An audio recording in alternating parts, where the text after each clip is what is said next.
en el almacén, en la oficina, en el gimnasio y hasta en la fila para entrar al estadio. Todos se preguntan, ¿cómo viene la cosa? Un podcast de análisis político.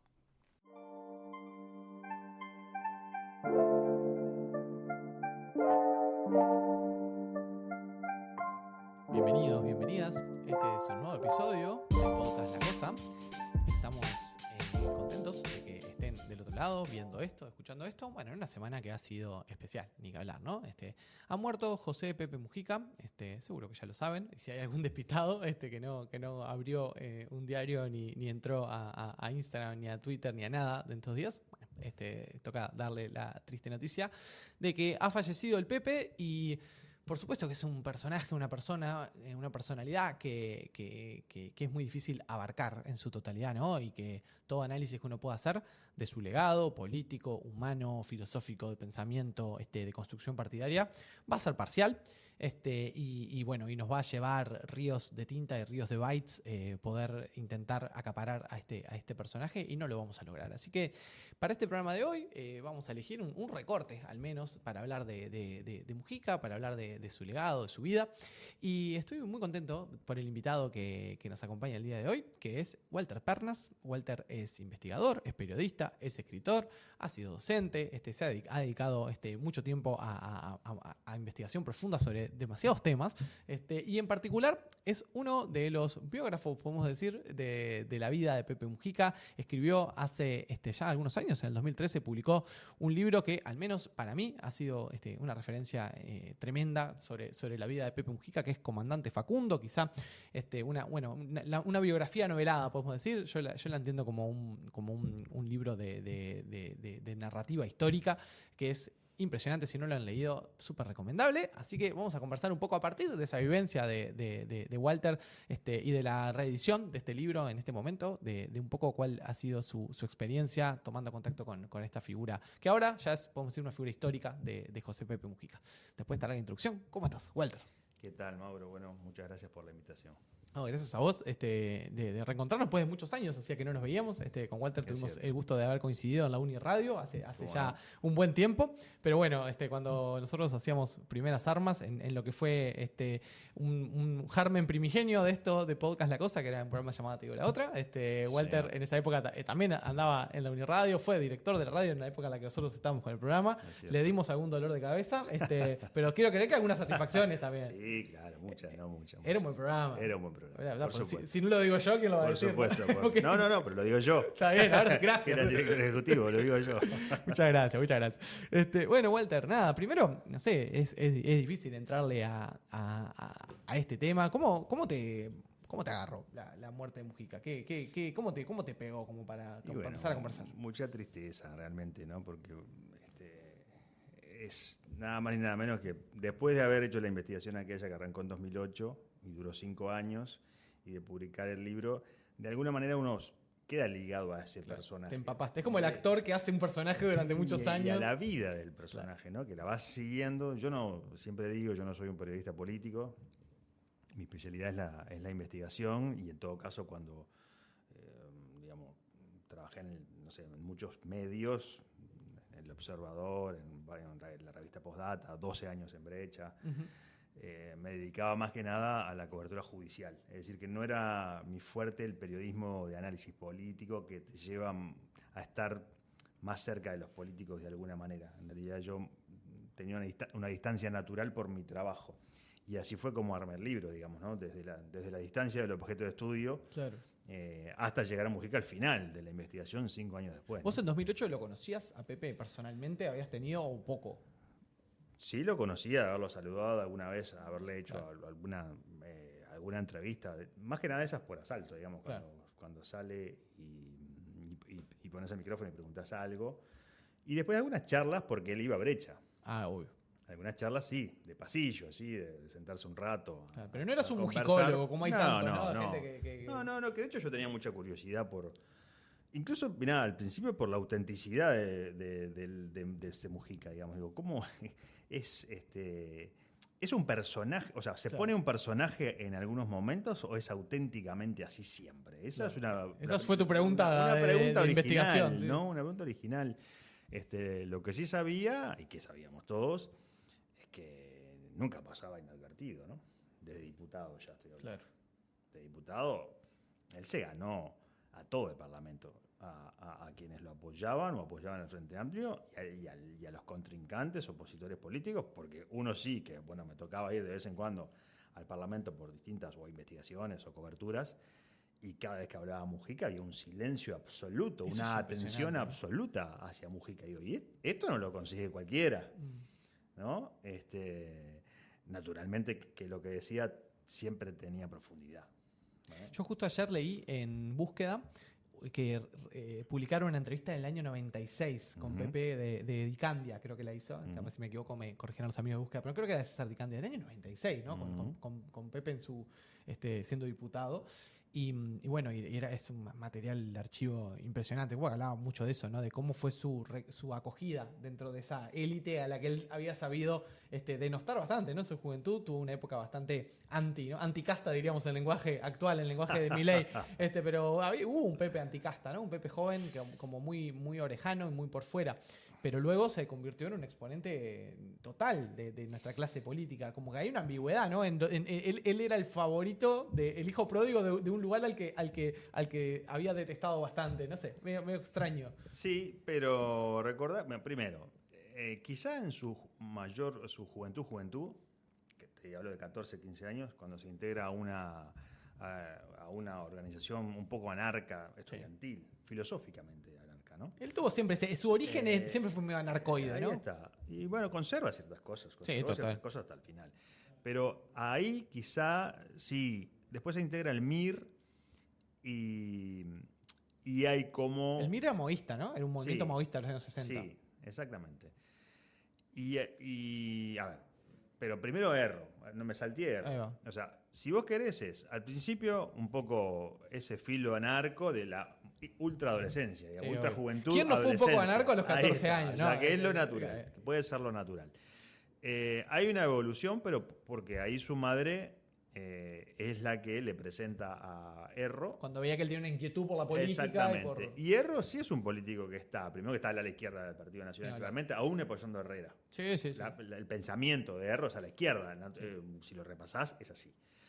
Y él ingresa por esas filas y se convierte en blanco, o sea que está dentro del sistema. Por más que sea a la izquierda, lo que quiera, está como. Que su vieja era blanca. Claro. Su vieja y su abuelo, ¿no? Herrerista, una luchadora política,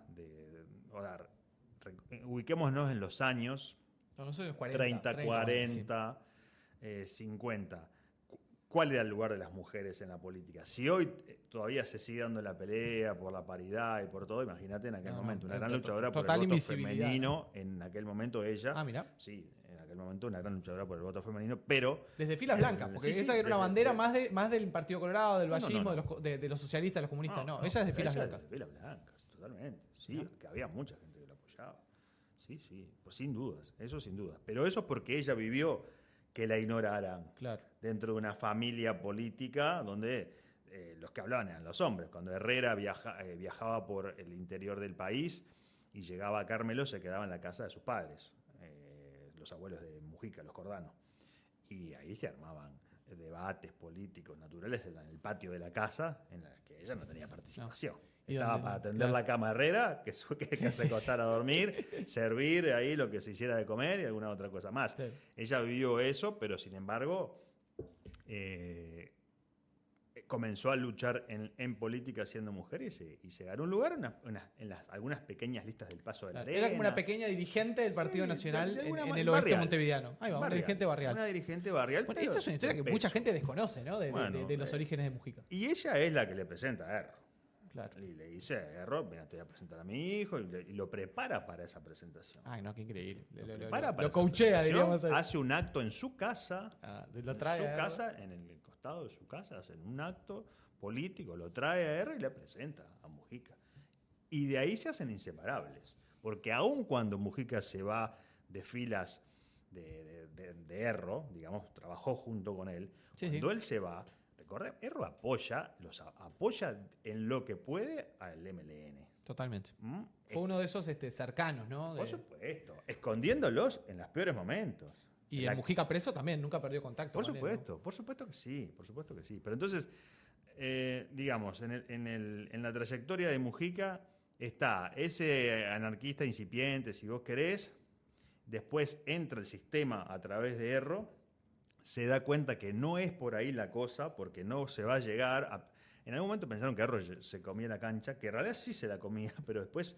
en el convencimiento del país no tenemos redes, no tenía redes sociales, no había, imaginemos, o sea, había como un microclima en torno a Erro que parecía que iba a llegar a un caudal de votos que no llegaba. No, además hubo alianzas electorales fracasadas, muy frustrantes. El Partido en esa Socialista, época, ¿no? Claro, también la Unión Popular, la Unidad Popular. Cuando se va, cuando lo echan del Partido Nacional. Recordemos que después del triunfo de Herrera, él es ministro de...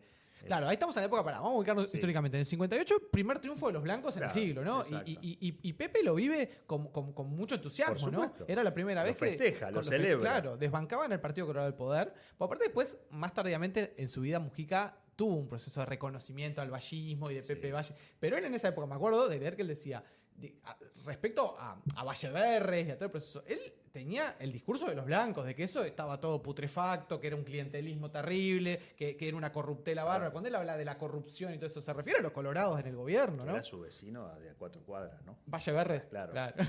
Su vecino.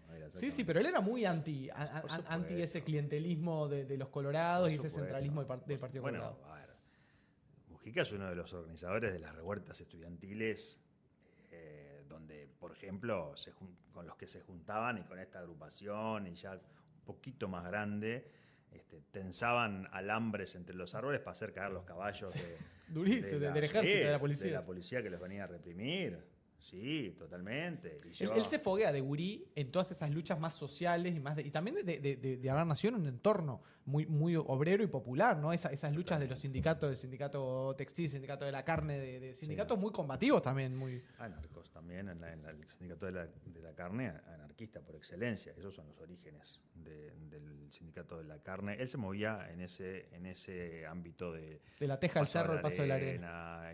La Teja, el Cerro.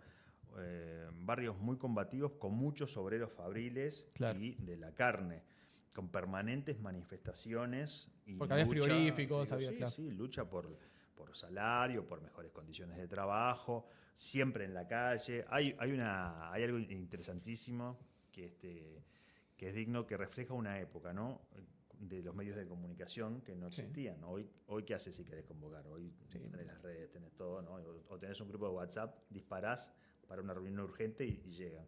En aquel momento no existía esto y en el cerro había un mortero que si se disparaba,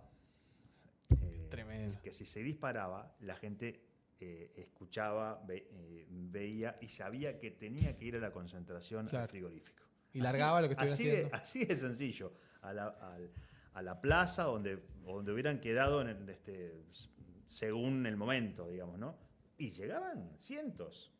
Dejaban lo que tenían que hacer y era una autoconvocatoria, y así es como. Y Mujica acudía como los demás. No era un. Claro, él nunca trabajó en eso, digamos, ¿no? Pero iban a apoyo como iban muchos más, otros jóvenes más. Que es al lado igual esa época la solidaridad de clase y los vínculos que había orgánicos muchas veces, bueno, ni que hablar después entre el movimiento estudiantil organizado y el movimiento sindical. Eso es como bien pintar el Uruguay de mediados del siglo XX, donde había una cosa mucho más orgánica, con 1.000 millones de internas, ¿no? Porque después se cagaban a tiro también, digo. Bueno. No es que no, pero bueno. Un país mucho más violento del que tenemos hoy, sin dudas. Claro, pero la interna de la izquierda también, volvieron unas internas sanguinarias, ¿no? Bueno, recordá que las internas de la izquierda eran Partido Comunista por un lado, Partido Socialista por el otro, peleados. Se presentaban cada uno por su lado y no llegaban a conquistar el 4% de los votos.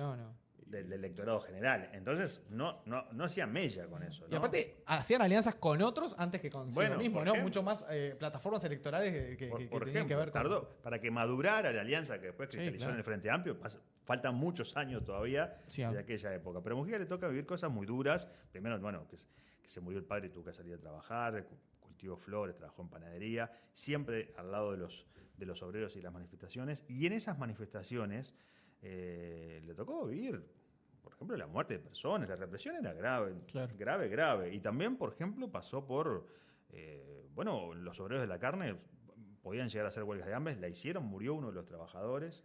en huelga de hambre, comenzó a aprender lo que era la lucha social desde adentro, siendo estudiante, apoyando esas luchas. Y veía las injusticias, la injusticia social de los barrios con mayores carencias socioeconómicas. Él estaba ahí por dentro, y eso es lo que quería cambiar. Toma el camino de la política con Erro, pero en algún momento se da cuenta que no va por ahí. Esa vocación por la justicia social era vivida en carne propia porque él pertenecía a ese sector social y a ese pobrerío de la periferia montevideana, ¿no? Él siempre dice que él no pasó hambre, pero que se las vio muy duras. Que tuvo que luchar mucho con su madre con una hermana menor también, ¿no? Para poner un plato de comida en la casa. Y hay algunos de los relatos aparecen acá, ¿no? Cuando la solidaridad era muy grande y en un momento que ellos no podían comer carne, digamos, así como comían en Carmelo, por ejemplo. Y en un momento uno de los obreros de la carne, que lo conocía ahí del entorno, le da la tarjeta de él para poder retirar carne del frigorífico. Sí. Que la parte la paga. Que la pagaba después él cuando cobraba a fin de mes. Y a un precio muy bajo, digamos, pero ¿no? una solidaridad. Pero eso es clase. La solidaridad. Le dio la tarjeta y dijo, Pepe, anda a buscar carne. Y fue y le dieron la carne, no sé, chorizos y cosas así. Llegó a la casa con la carne. Encantado de esas. Después creo que valora esa solidaridad. Era algo natural. Claro. Después valora esa solidaridad que ese obrero tuvo con él. Que podía ser uno, podía ser otro. Vos contás también que en esos años, acá estamos como en las películas de superhéroes, en los Origins, ¿viste? En las películas de Marvel, Origins, Pepe Origins. Vos contás algo ahí de que muy tempranamente, por un lado, ese carril, ¿no? Él, envuelto en una situación social en la cual él dispara para esos lugares, ¿no? Para esa solidaridad, para esas luchas, muy cercano con todas las luchas sociales del momento. Y a la vez contás que era un gurí, un chiquilín, como con mucha inquietud intelectual, ¿no? Viniendo de ese sector también, que capaz que no era lo más normal, porque no era un momento en el cual los hijos de obrero fueran al liceo, ni mucho menos. Bueno, Pepe, con idas y vueltas, trató de mantener una formación, una educación formal, que llegó hasta cierto punto, y que después la llevó adelante con también con mucha autogestión. Bueno, él va a los preparatorios del IABA. Sí, bueno, pero no era habitual ese nivel igual educativo en un gurí, llegar al preparatorio, digo, en la época, estamos hablando de la época de mis abuelos, digo, era como, eras una persona con nivel educativo. Llegar, o sea, y ahí está la madre también, o sea, que lo incentiva a hacer todo, o sea, vos podés con todo, tenés que prepararte, un político tiene que prepararse, claro. Es así, ahí hay mucha influencia de la madre, y tenía que hacerlo todo, trabajar, estudiar, bueno, como muchos de nosotros lo hicimos, pero en condiciones muy complejas del escenario político y social que se vivía en aquel momento. Ni hablar. Y llega, no puede hacerla, va a la Facultad de Humanidades. Pero Pepe termina, entonces Pepe termina el preparatorio, ¿termina su educación secundaria o más o menos? Él se queda a mitad de camino. Él conserva lo que diríamos la barra de estudiantes de aquel momento. Todos los estudiantes, Renzo Pi era su compañero. Renzo Pi, Alejandro Paternain era su compañero. Eran como un grupo de estudio, además. Y él, en el IABA. Sí, y él viajaba, por ejemplo, él se iba a Pocitos, donde vivía Renzo Pi, por ejemplo, a estudiar. Claro. Y era el contraste absoluto de dónde venía y maravillaba a sus compañeros ese esfuerzo. Pero vos venís del Paso de la Arena, vos trabajabas, cultivabas flores. Sí, muchas veces en bicicleta, ¿no? Hacer esos trayectos. Los hacía en bicicleta. Los hacía efectivamente. Que el ciclismo fue algo que lo acompañó. Sí, además fue ciclista, ¿no? Pero no era por eso, o sea, no tenía plata para hacer los viajes. Agarraba la bicicleta y era su medio de transporte de grandes distancias. Y él iba igual y llegaba a estudiar, hizo todo el esfuerzo posible, bueno, hasta que le ganó la situación, el escenario, y ya también el convencimiento de que tenía que sumarse más al movimiento político, de alguna manera. Pero cuenta él siempre que entre los 16 y 20 años logró leer libros en la vieja Facultad de Humanidades, en la biblioteca en realidad de la aduana, durante 4 a 6 horas diarias, todos los días. Una formación de monje. Todo. De monje. Que leía de todo, absolutamente de todo. Había tenido docentes de excelencia como José Bergamín, ¿de qué estamos hablando? José, que le enseñó a leer el Siglo de Oro español, pero él leía filosofía, bueno, historia ni nada más, es un apasionado de la historia, pero leía mucho más para estar atento a las problemáticas del mundo, en verdad que los diarios que llegaban y todo, ¿no? Él estaba atento y sabía un poco de todo, como una especie de autodidacta. No le estaba dando para trabajar, los créditos, ir a clases presenciales, involucrarse en los movimientos sindicales, apoyo en lo político. No le daba para todo y tuvo que abandonarlo, digamos, ¿no? Lo abandonó por la lucha social. Pero siguió siempre, a ver, esa semilla germinó en ese tiempo y se murió leyendo, rodeado de libros. Ustedes lo habrán visto, sale en la fotografía. No son en escaparate. Y los años de rehén donde no lo dejaron leer fueron los años donde se volvió loco, ¿no? Donde él dijo 7 años en los que no. Dentro de los años de rehén hubo 7 que no pudo leer. Que no pudo leer nada. Ni un renglón y que se le fue. Consigue leer después de una lucha muy grande que da su madre y que de alguna manera logra entre la madre, la presión que él ejerce, que lo ve un psiquiatra, una psiquiatra y hace la recomendación. Él pide, por favor, le dice, yo sé que me estoy volviendo loco. Yo, para salir de esto, necesito leer. Y un pedazo de tierra. Es así. Y un pedazo de tierra para cultivar. Está en la peli de La noche de los 12 años, también esa escena es brutal. No consigue inmediatamente el pedazo de tierra. Sí que le dejen leer. Bueno, a ver, que le dejen leer previa censura de los libros que entraban. No te van a mandar Marx y Engels, obviamente. Claro. Entonces hay, la madre, bueno, le lleva algunas cosas, pero sobre todo se enteran estudiantes de la Facultad de Agronomía y le mandan libros. Le empiezan a mandar. Y él lee mucho. Sí, lee genética, lee botánica. Le empiezan a mandar. Los estudiantes se juntan y saben que Pepe puede leer y le empiezan a mandar libros y empieza a leer. Y empieza a recuperarse. Hay un momento que está relatado acá y también está en Memorias de Calabozo, obviamente, porque son los protagonistas que lo cuentan, ¿no? Donde están en celdas separadas. La tripleta de rehenes siempre fue con Ñato Fernández Huidobro y con Mauricio Rosenkopf. Y hay un momento en que Huidobro y Rosenkopf se empiezan a preocupar porque el Pepe no se comunica. No se comunica. No devuelve los mensajes. Todo ese sistema que ellos tenían con código Morse. Golpeaban la pared y con código Morse se comunicaban. Entonces se comunicaba Fernández Huidobro con Rosenkopf, pero el Pepe no sabían qué le pasaba. O sea, imagínate la incertidumbre de no poder ni preguntar. Porque, ¿entendés? O sea, los mataban, los molían a golpes. Y hacían todos los esfuerzos, pero hay un periodo de tiempo que ellos no establecen exactamente cuánto, porque pierden la noción, pero que les parece muchísimo. Y quedan muy preocupados. Y Pepe no responde. Y en determinado momento a Mujica lo mandan a barrer sería el patio al cual dan los celdarios, digamos, que no eran celdarios, eran cosas improvisadas, muy oscuras, realmente tremendas, en las peores condiciones. Y ahí, en ese momento, él había conseguido leer algunas cosas. Y él logró conseguir papel y algo para escribir.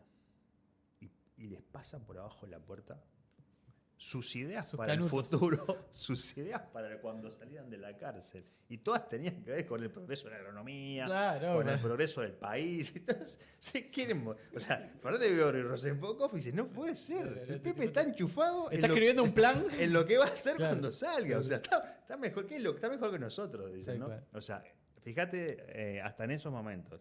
Él siempre habla de que se transformó en un rumiante. Claro. Porque, bueno, al no poder leer... Y no poder hablar tampoco. No poder hablar, se quedó con todo lo que había leído y fue sobre esa base rumiando, pensando, hasta que lo pudo plasmar en algunas esquelas, digamos. Estamos hablando de algunos papeles sueltos, ¿no? Pero pudo plasmar eso en los papeles. Bueno, le dio la alegría a sus compañeros y entendieron definitivamente que el Pepe estaba como para otra cosa. Bien. Ya dentro de los peores agujeros de la dictadura, digamos, ¿no? No eran calabozos de una institución, como pudo ser el penal de libertad, ¿no? Volvamos un rato más para atrás, para cerrar con la etapa con Erro, ¿no? ¿Cómo la decepción que tuvo de la política tradicional, ¿no? De Erro diputado, Erro ministro de Trabajo, él siempre estuvo ahí a su lado. ¿Y cómo se da la radicalización de Mujica? Porque ahora estamos todos con el Mujica Mandela, ¿no? Con el Mujica Amor y Paz, pero hubo un Mujica que en un momento, más allá de que él siempre venía de la lucha social, se radicaliza en su pensamiento y en sus métodos. Un Mujica que en un momento dice, bueno, está, obviamente al apogeo de la Revolución Cubana, que era un faro en el continente, de otros movimientos, ¿dónde identificás vos esa ruptura de él? Que quizás no es una ruptura tanto con las ideas de justicia social, que ya las tenía, pero sí con decir, bueno, de unirse a la guerrilla, ¿no? Bueno, acá hay que decir que él no. Él viaja a conocer el triunfo de la Revolución Cubana, la Unión Soviética y la China maoísta como un joven blanco. Claro. En esas cosas de la juventud, esos viajes de las juventudes partidarias, tremendo. Llegó una invitación que recoge Erro y Erro le dice, Pepe, a estos viajes tenés que ir vos. Y él va en representación de los blancos del sector de Erro. Claro, sí. Y se enamora de la Revolución Cubana. No así de la Unión Soviética. En la Unión Soviética Que él dice, siempre fue crítico. Esto no funciona. Esto es Así burocracia. como está, Ese no odio que él tenía por la burocracia, Ve todo. Ve la decadencia de una revolución que había triunfado en el 17, cuando viaja él ya en el año 60. Claro. Y no así, y viene muy convencido de que hay un camino, él descubre un camino en la China maoísta. Y ahí es cuando hace el pasaje al MIR. Claro. Él descubre un camino por el lado de lo cultural. Se sorprende de la enorme biblioteca de Mao, además, ¿no? Que él siempre cuenta que dice, bueno, en realidad lo bueno, les dice Mao, ahí, ¿no? Esos estudiantes, Mao les habla. Sí, a las juventudes. Y dice, lo interesante de esta biblioteca no es lo grande que es, sino que yo leí todos estos libros. Mao les dice. Él viene, vuelve impresionado, ¿no? Sí. Pero sobre todo enamorado de la Revolución Cubana. Y se decepciona mucho cuando el Che Guevara, en la Universidad de la República, cuando es invitado, luego del triunfo de la Revolución, dice, en Uruguay no hay condiciones para una revolución, defiendan lo que tienen, que es mucho. Y se decepciona. Bueno, de hecho, termina el discurso y matan a Arbelio Ramírez. Sí. En la esquina, ¿no? De la universidad, y el Che Guevara no entiende nada. Claro, dice, yo estoy hablando de una Suiza de América. Vengo de dar un discurso de estas características y pasa esto. No sé, el Che Guevara llama a la familia, ¿no? No es que se disculpe, la congoja brutal, claro, del Che Guevara. Pasa que ahí a mí algo de lo que me gusta mucho también del libro y que vos haces muy bien es, porque a veces en este relato de que, bueno, de la radicalización y de que está esta idea, bueno, evidentemente que hubo una parte de la explicación del golpe de Estado y la dictadura que tiene que ver con la radicalización del movimiento social por izquierda y la guerrilla, pero a veces se pierde como un capítulo antes, y que vos lo rescatás muy bien acá, que es que la violencia política en el Uruguay ya campeaba también cuando se crea el MLN y otros movimientos también guerrilleros o que llevaban las armas, ¿no? Porque se habla muy poco. Ahora hay un trabajo que están haciendo muy bien muchos colegas de la universidad, Magdalena Broquetas, el propio Gerardo Caetano, otros colegas que estudian las derechas en Uruguay, las derechas radicales. Pero hubo mucha radicalización por derecha en la política uruguaya en los años 50 y 60, mucha represión, mucha violencia, muchos grupos, grupúsculos paramilitares, ¿no? Digo, no era joda todo eso, no es que la violencia, no es que un día los jóvenes de izquierda solamente se obnublaron con la revolución cubana y tomaron las armas. Hubo un proceso ahí muy dialéctico, ¿no? No sé, pero... Sí. Pero está bueno decirlo, porque no es lo más conocido. Si lees a Clara Aldrigi, te va a decir que la tortura en Uruguay está presente en los años 50. Claro. Con ciertas técnicas ya, con cierta tecnología, digamos. Después la va a profundizar Dan Mitrione cuando llega en los 70, pero existía. Sí, el caso paradigmático de las esvásticas a Soledad Barret, ¿no? Pero por supuesto, existía a ese grado. Entonces imagínate la represión en la calle. Te digo, había muertos en las manifestaciones, a lo que hoy... ¿Sería un escándalo o no nos acostumbraríamos? Digamos, a ver, cuando ganó la calle Pou, y vimos las primeras manifestaciones donde vimos policías formándose con escudos y disparando rodilla al piso. No entendíamos qué estaba pasando, porque eso después se frenó pero hubo como un susto ahí, ¿no? Ujú. Recordá un poco también viene el inicio del gobierno de la calle Pou, la policía yendo al interior del país a desarticular esas barras que se juntan en la plaza, porque a veces Claro. no hay mucho más que hacer, Sí, sí, sí. y que después se frena, cambia, ¿no? Imagínate eso todos los días, no con bala de goma, no con, No. con balas de verdad, o sea, realmente con enfrentamientos con la policía durísimos y con muertos. Bueno, si vos estás del lado del movimiento social, del lado de la pelea por más justicia social, por más igualdad, te tiene que hacer mella, algo te tiene que causar. Lo que causa Mujica es esa, es un poco la desesperación de decir, bueno, yo elegí el camino por la política, con Erro, con quien sea, pero no estamos llegando por este lado. Y cuando conoce la Revolución Cubana dice, bueno, este es el camino para mayor justicia social. Así es como, enamorado de la revolución, vuelve convencido de que ese es el camino. Aún con Erro, y se mantiene con Erro. Erro lo echan del Partido Nacional. Digamos. Erro se radicaliza de viejo también. Entonces se empieza a radicalizar. Exactamente. Hay como un... A ver, hay como un... No un pasaje directo de Mujica ni de Erro al MLN. No.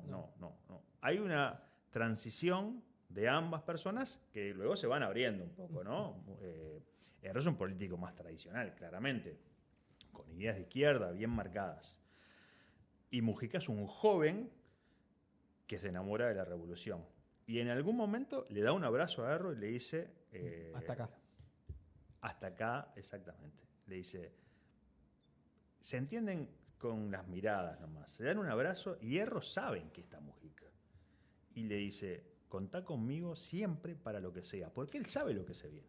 Uy. Porque también está en los mismos barrios, en las mismas zonas. Vivía en La Paz, Erro. Claro.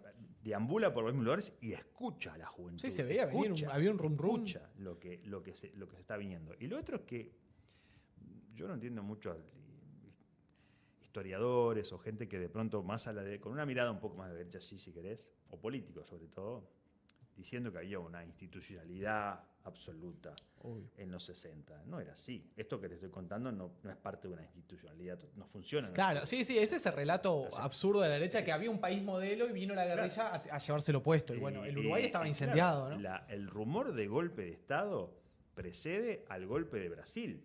Sí, que es en el 64, claro. Cuando se da en el 64, ya está. O sea, ¿qué otra cosa podés pensar de que si tenemos al lado a Brasil, que es un gigante, con un golpe devastador? Y faltaba todavía el pachequismo, ¿no? Pero ya en el 64, con la dictadura al lado, vos tenés que decir, bueno, las bardas en remojo. O sea, es así, ¿no? Se está incendiando Brasil. Acá, ¿qué pensás que puede pasar acá en Uruguay? Que es así, de chiquito. Bueno, eso ya estaba. El rumor era pre-golpe en Brasil. Entonces, cuando en realidad los integrantes del MLN y otros, de otras organizaciones que después se fueron,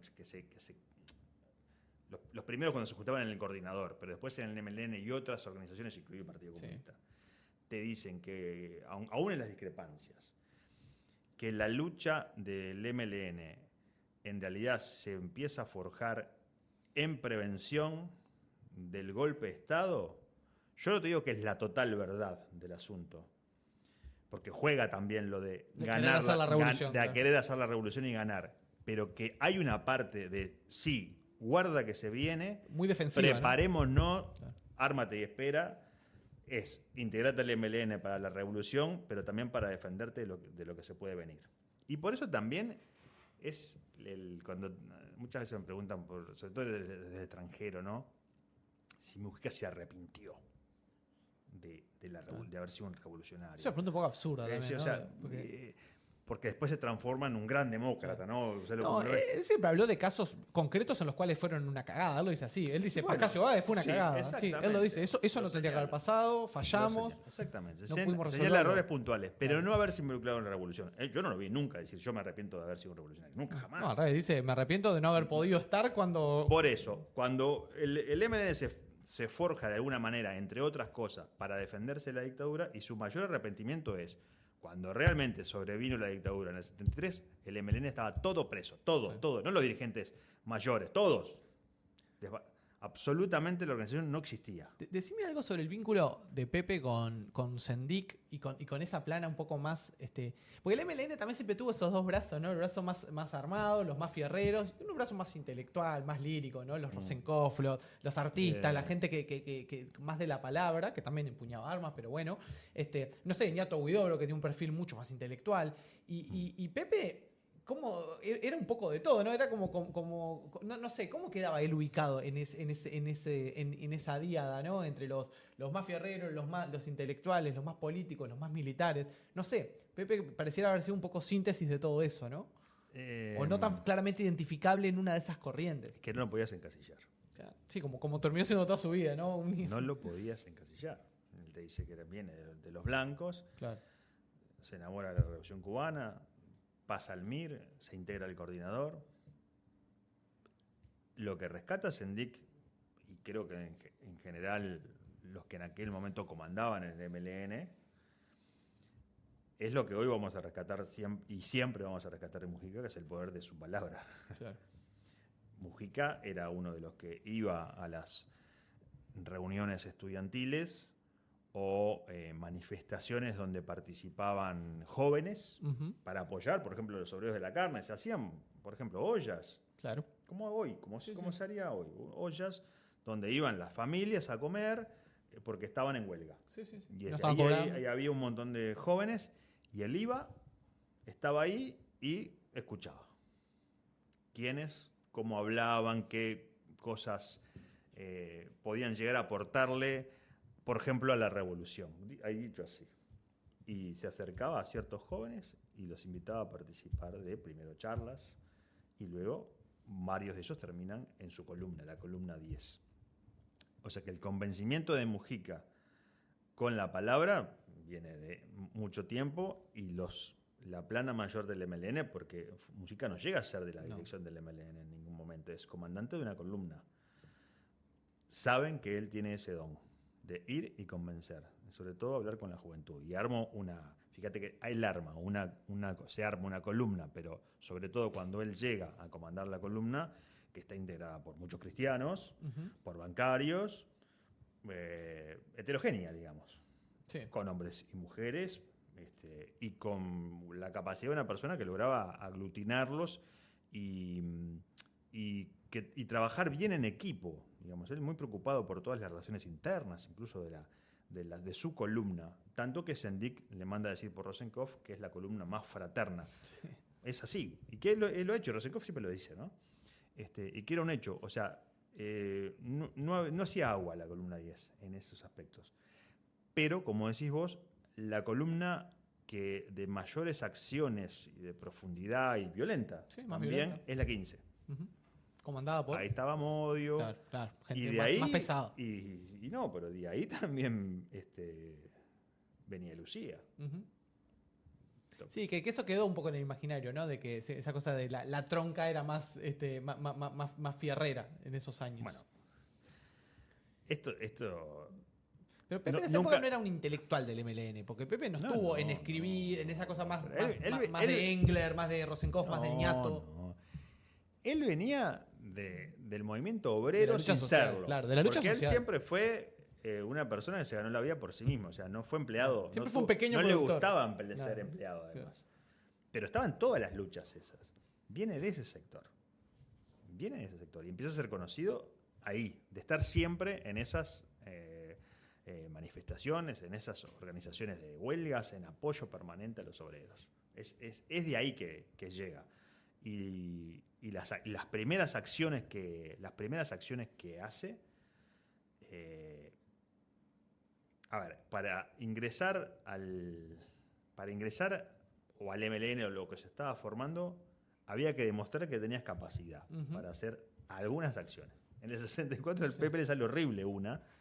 Van a robar al contador de Sudantex cuando sabía que iba a pagar ese día. Sí. Y disfraza una moto con la ambarra, qué sé yo. Consigue una arma que no sabe dispararla. Sí. Y va allí con un par más y sale todo mal y cae preso. Claro. Solo él cae preso. Sí, sus habilidades militares nunca fueron... no tenía idea. de cómo manejar el arma, es la realidad. Sí, sí, sí. Después aprende con el tiempo. Pero es la realidad del 64. Lucía sabe manejar armas de chica, porque le enseñaba un tío Claro, porque tenía que familia. se llamaba Juan, que le enseñaba a cazar Sí, y sí, a que manejar tenía familia con campo. todo tipo de armas. Claro. Y según lo que cuentan, era muy buena. Ujú. De Sí, muy tiene buena, esa fama, de ella muy la bu- buena, de ¿no? muy buena puntería, además de todo. Ella se integra a la 15 y él está en la 10. Eso es ¿Y por qué Mujica cae como rehén de la dictadura? ¿En qué momento él gana como...? Porque ahí ya habla de un protagonismo, de una importancia. Por ser comandante de columna, él queda como tan...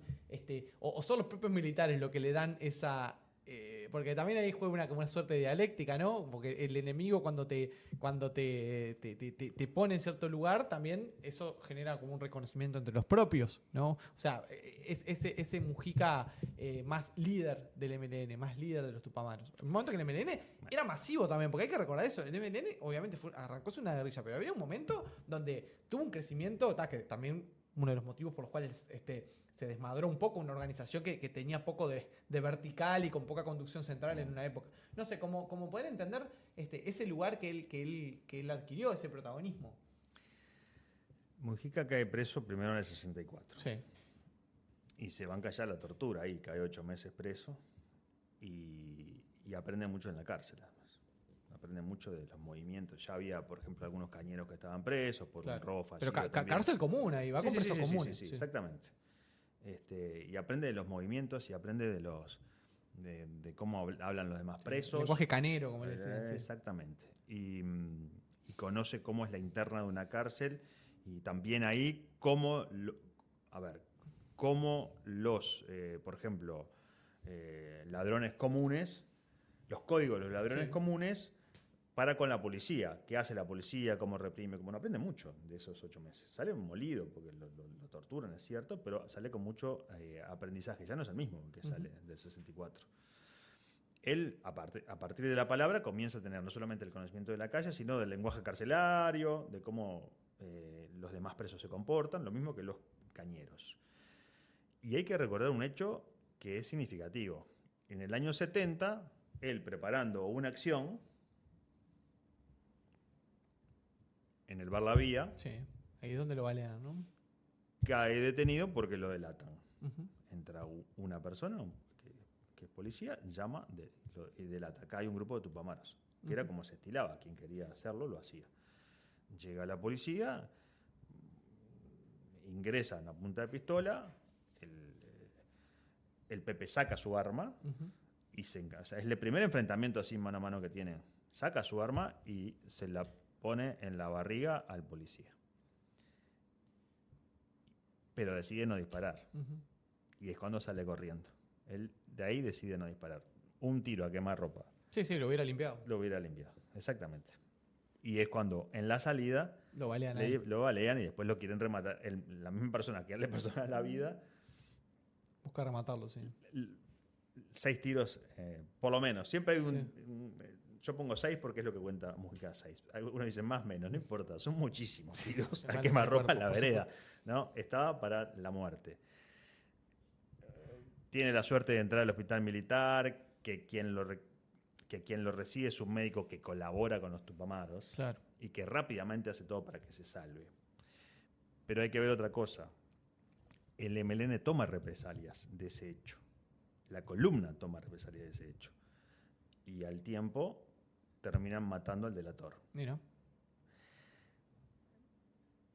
Esto es significativo.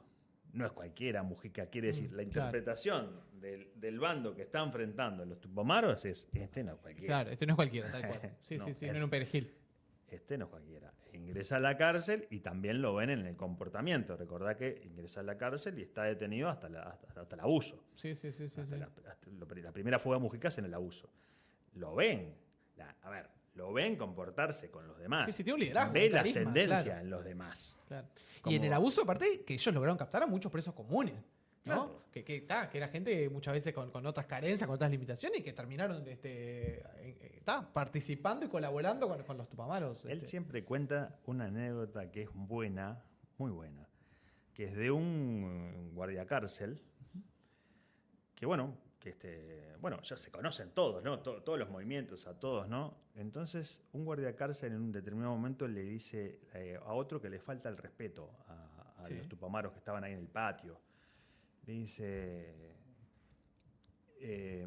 tené más respeto por esta gente es la que va a dirigir el país en los próximos años. Tremendo. Háblame algo, Walter, en el ratito que nos queda, del pensamiento más del Pepe de la democracia, ¿no? Del Pepe democrático del 85. Bueno, él sale con la idea que fue traumático la incorporación de los tupamaros al Frente Amplio. Fue un proceso muy traumático, con muchos resquemores, ¿no? Sereñi, por un lado. Da para varios programas, ¿no? Toda esa lucha. Pero si nos quedamos más con este hilo que veníamos trayendo como del pensamiento de Mujica, ¿no? El hilo de pensamiento.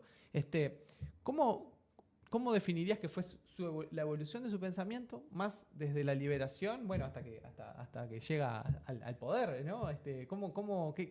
Obviamente es inabarcable, pero algunas cosas, algunas señas de identidad allí. Bueno, lo primero es que Mujica, al salir, es elegido por el MLN para el primer discurso en el Platense Patín Club. Eso ya es algo importantísimo. Es la cúpula del MLN el que le dice... La cúpula. Ellos mismos, que eran unos pocos, digamos que los rehenes, los 9 en ese momento, Wassens había muerto. Pero son son como las figuras, digamos. Porque la dictadura les da esa cocarda de rehén, ¿no? Entonces son de alguna manera los que están liderando, entre ellos Mujica. Y en esa barra chica, si querés, o cúpula chica, eligen a Mujica porque ya saben que es el que lo tiene más claro. Porque no sabían. A ver, salen. Y el ñato Huidobro cuenta siempre que lo primero que... como era Fernández Huidobro, de ocurrente, ¿no? Pero cuenta algo. Dice, yo salí y lo primero que dije, no, pará el auto y llévame al bar a comer pancho con cerveza. Claro.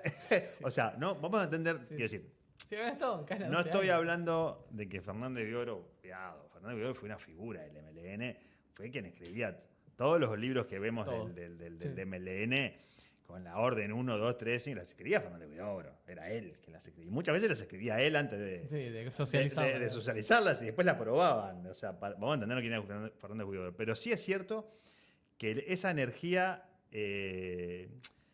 Mujica ya la tenía en la política que se venía. Y poder volver a contactar con un país al que ya no conocían. Había coincidencia entre todos en que tenía que hablar Mujica por el que la tenía más clara porque lo demostró adentro de la cárcel. El Pepe da un discurso sentado, sin papeles. Sí, obvio. Le salió, dice, ¿y cómo le va a salir bien? Dice, si lo rumió durante años en prisión. Claro. Y es ahí cuando él señala algo que marca tajantemente, es un punto de inflexión importantísimo. Dice, no odio, no revancha.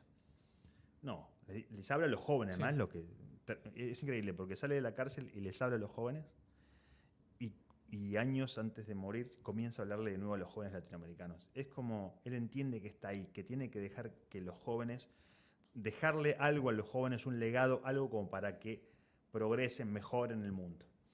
Cuando él hace esto en el Platense Patín Club, demuestra, si vos repasás el discurso, sentado y sin papeles, vas a ver qué es lo que cumple durante toda su trayectoria hasta el día de su muerte. Esto de no odio, en un momento donde la efervescencia democrática era grande, pero como decían los tupamaros, es una democracia primaveral. Nosotros no sabemos si es porque, y el Pepe también era un convencido, nosotros no sabemos qué pueda pasar el día de mañana. Hoy hay democracia, bueno, veremos. Él dice, nos están pidiendo que le demos una línea los jóvenes, ¿no? Nos están pidiendo que les demos una línea. No tenemos línea. Acabamos de salir de la cárcel. Necesitamos ver qué está pasando. Claro.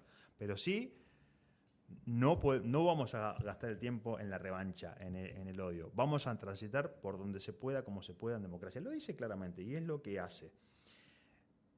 Comienza a trabajar rumiando nuevamente en cómo construir una fuerza política en democracia.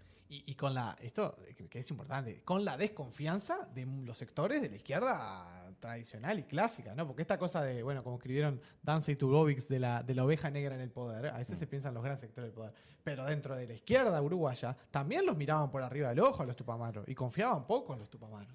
Él comienza a construir un movimiento político más allá del Frente Amplio. Siempre pensó más allá de la frontera. Más allá del Frente Amplio, desde el mismísimo día que sale de la cárcel. Comienza con reuniones, inventa esto de las mateadas, que digamos, no es que les invente, ya se hacían de Era la alguna idea del manera. Frente Grande que antes decía pero Raúl él Sánchez. se comenzó a hacer ya desde el 85, digamos, ¿no? O sea, el Frente, el MLN pide ingreso en el 86 y lo consigue en el 89.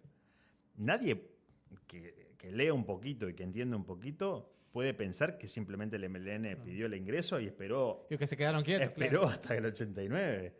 No, Mujica empezó a gestar el movimiento en ese mismísimo momento y lo fue haciendo de a poco, como sabía hacerlo. Mano a mano en los barrios, en las esquinas, en los boliches. Así es como se movió. No, y rompiendo fronteras, ¿no? Esa cosa que Mujica se le ha reconocido hasta ahora, que quizá hoy su marca de identidad más típica de un personaje tan multifacético, esa capacidad de hablar con los diferentes, de hablarle a distintos públicos, de buscar siempre al otro, de ir más allá de las fronteras clásicas de la izquierda. Ha sido el político que ha conseguido, ¿no? Que ha hecho esa contribución al Frente Amplio, de hablarle al pobrerío rural, de hablarle a otros sectores de la población, a los productores rurales. Cuando tenés a un político que te dice, si no existiera la oposición, habría que inventarla, te está ganando el partido. Te empezó ganando el partido, ¿no? Porque él... ¿Recordás cuando fue a buscar a Larrañaga? Sí, sí. Que se iba a retirar de la política. Y lo trajo de vuelta, sí. Fue a buscarlo a él. Uh-huh. Uno puede después decir, lo quería de contrincante para ganarlo, lo que vos quieras. Vos podés llegar a pensar así. Había algo de autenticidad en eso. Él de alguna manera confió en el sistema político. Sin la política, sin la política no se puede hacer nada. Puede ser mejorable el sistema, democrático, digamos, ¿no?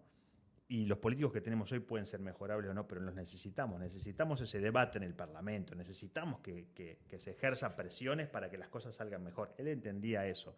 Lo fue asumiendo con el tiempo. Y esa práctica muy de Mujica de siempre estar bombardeando ideas, bombardeando a temas, innovando, ¿no? Siendo un gran pensador de fuera de la caja en lenguaje corporativo, ¿no? Totalmente, ¿no? Con ocurrencias permanentes, pero también con profundidad en el mensaje.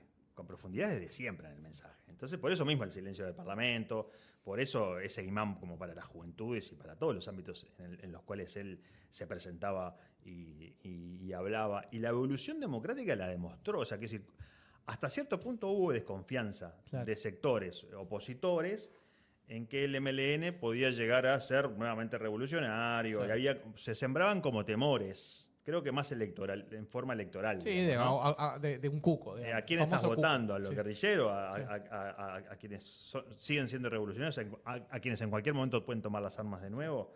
Eso era como el temor. Claramente, la vida está demostrando que sí, que efectivamente eran políticos en armas y que efectivamente él logró hacer esa transición. Volvió a la lucha política. Él ya era con Erro, él volvió a la lucha en una democracia flaca que después se fue poniendo musculosa, digamos, para Uruguay, pero que era flaca en los 80. Y allí es la evolución de Mujica que logra.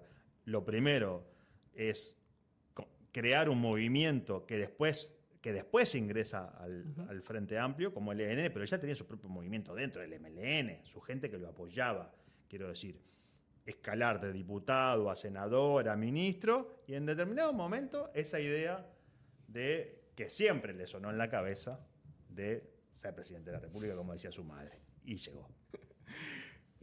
Si no leyeron Comandante Facundo, lean Comandante Facundo. Tremendo libro, biografía novelada de Pepe Mujica. Es un librazo. Es un libro que leí con fruición, diría, que he regalado varias veces, así que está ahí en tu cuenta bancaria, en algún lugar, mi aporte. Muchas gracias. Que esperemos que también esta reedición y estos tiempos se venda mucho, porque la verdad, sobre todo para la gente que capaz que no es tanto de leer cosas de política en sí, de que no quiere leer, pero que tiene como un interés, una curiosidad por la vida de Mujica, es un material espectacular, es una novela muy entretenida. Y bueno, estamos acá a la espera de que aparezca una de las plataformas y lo compre compre. Y bueno, Pernas, que vos nades en billetes verdes y que los Eso demás no va a pasar. podamos ver en la pantalla al comandante Facundo. Eso sería muy bueno. Estaría pero bueno, no estaría pasa. bueno. ¿Cómo no? Walter, qué gustazo que hayas Bueno, compartido este rato acá en La Cosa. Qué bueno volverte a ver.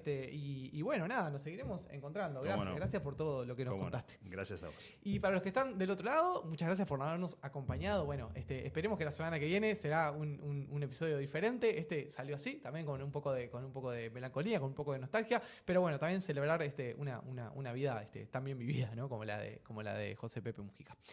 Nos encontramos la semana que viene para seguir viendo cómo viene la cosa.